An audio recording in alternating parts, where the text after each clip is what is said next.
So we're going to move now to just a couple of slides on the benefits of registration of a trademark. And one of the words I want to pick up on here on what a trademark gives you is a trademark is an exclusive right, and it's not a monopoly right. And that's a really important distinction.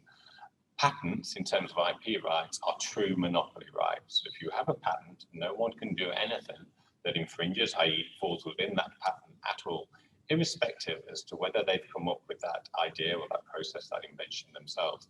If you've got a patent, predates what they're trying to do. However, because of the trademark system exists within certain classes, it's perfectly possible for two people to have a brand and only have the exclusive right to use that brand in respect of their own particular goods or services. Now, the most often quoted example of this is the Ritz Hotel and Ritz cheese crackers. Now, they're both famous brands in their own right, but no one would expect the hotel to be producing crackers for cheese, and no one's going to try and book an accommodation with a biscuit manufacturer. So therefore, they're completely separate brands. No one sees any connection between them, but they only have the exclusive right to use in respect of those goods. So that makes you think, really. So what is your brand? A brand can be your trading name, it can be your business name. An important point here that people often wonder about is, does it have to be the same as your company name? And the answer is no, because what your brand is the element that you trade under that actually is visible to consumers, that consumers draw a connection with.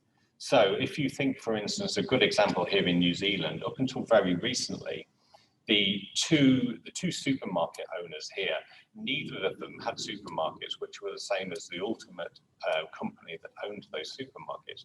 They both had separate trading names, and those trading names very popular, very well known, and they drew people to those supermarkets, but they were in no way really connected in terms of people didn't realize what probably the parent company of those brands were.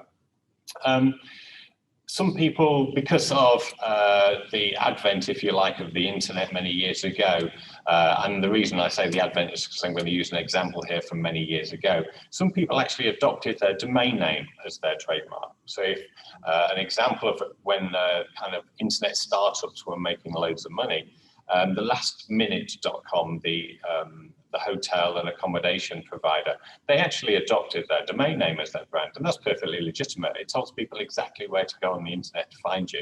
So in fact, pretty smart move actually. Now, of course, a lot of people interact with the world, with the consumers via an app, and the constraints of an app, you've got a very small kind of size of your fingernail, little picture there on your phone. It means short names are now in favor. The app name can often be the only brand that someone interacts with consumers with.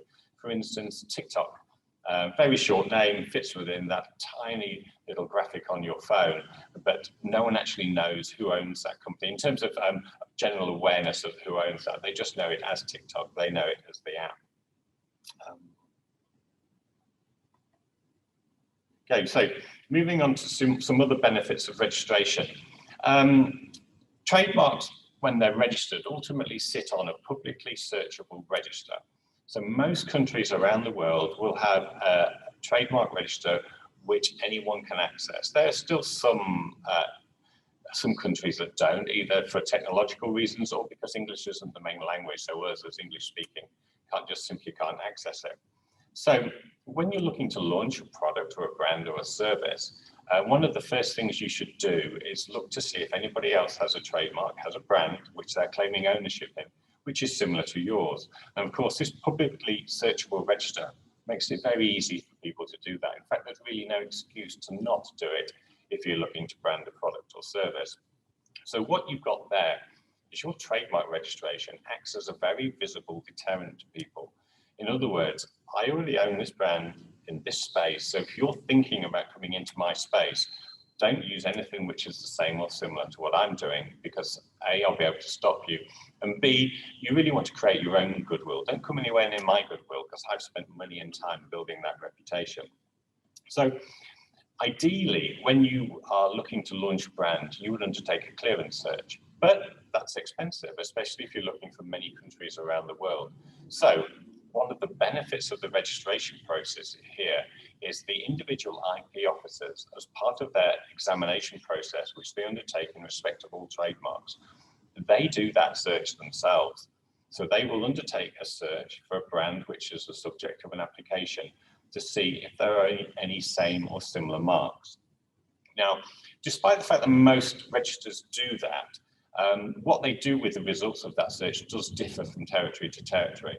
In some territories, if they find a similar mark to the application, they will actually block that application from proceeding. They'll say, no, sorry, we think it's too similar to an early mark on the register. It's going to lead to confusion, so we will not allow registration of that.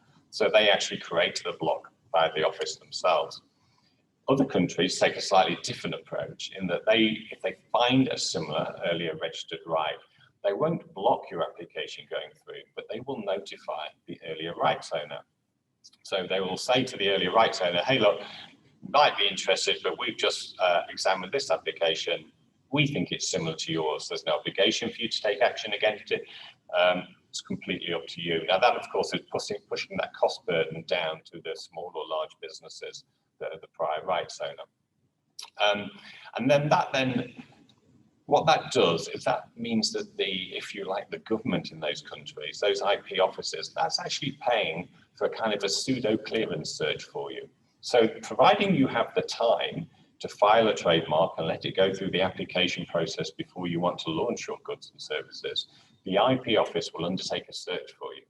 Now, of course, their searching criteria may be very different to what a professional searching organization would look at. Also, they don't look at unregistered rights. So if there's somebody out there with a brand reputation who has never bothered to register their brand, the IP office really doesn't care about that. It doesn't look for that. It'll only find registered marks. And of course, another caveat to that is often brand owners see things within their brands when compared to another application, which to them does make them similar. There are competitive commercial reasons as well for opposing. So even though the IP office may clear something, it doesn't necessarily mean that you won't get a trademark opposition or a trademark objection from a third party. Incidentally, in terms of that examination process, where the office does stop your application going through if there's an earlier right, what that registration normally then gives you is a defense to trademark infringement. So for instance, here in New Zealand, the office does a thorough search and it will raise objections in respect of similar marks. And that will give you a registration at the end of the day that acts as the defense to trademark infringement.